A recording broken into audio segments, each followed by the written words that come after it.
জনাইছে মুহূৰ্তৰ এটা ব্ৰেকিং নিউজ সৰুপথাৰ নগৰত ভয়ংকৰ পথ দুৰ্ঘটনা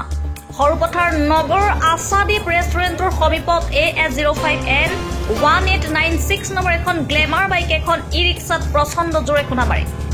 জানিব পৰা মতে সৰুপথাৰ নগৰ অভিমুখী বাইক এখনে নাজান অভিমুখী এখন ই-ৰিক্সাত খুন্দা মাৰে ই-ৰিক্সা চালকজনে জনোৱামতে বাইক চালকজনে অত্যাধিক সুৰাপান কৰি বাইক চলোৱাৰ বাবে দুৰ্ঘটনাটো সংঘটিত হৈছে বুলি অনুমান কৰা হৈছে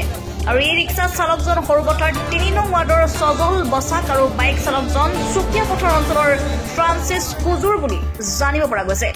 আৰু বাইক চালকজন গুৰুতৰভাৱে আঘাতপ্ৰাপ্ত হৈছে ই-ৰিক্সা চালকজনে বাইক চালকজনৰ অৱস্থা দেখি নিজেই তেওঁক ই-ৰিক্সাত উঠাই সৰুপথাৰ সমূহীয়া চিকিৎসালয়ত ভৰ্তি কৰে আৰু ইতিমধ্যে ঘটনাস্থলীত সৰুপথাৰ আৰক্ষী পোষ্ট হৈ তদন্ত আৰম্ভ কৰিছে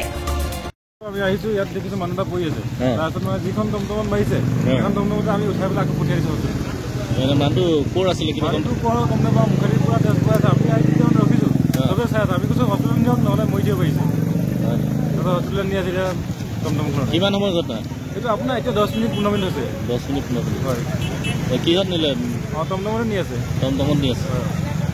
নাওজান ফালৰ পৰা গৈ আছিলে আৰু টমটমখন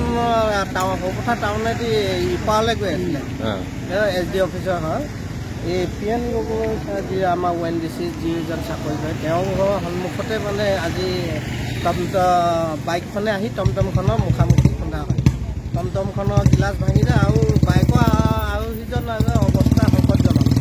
এইজন ক'ৰ হয় কিবা গম পাইছে এইজন মানুহজন চিনি পোৱা নাই বৰ্তমান আৰু টমটমখন ক'ৰ টমটমখন আমাৰ SDO অফিচৰ অপজিট চাইডৰ সজল কি লিখে সেইটো নাজানো কিন্তু সজল দাস আপুনি সজল দাস টমটম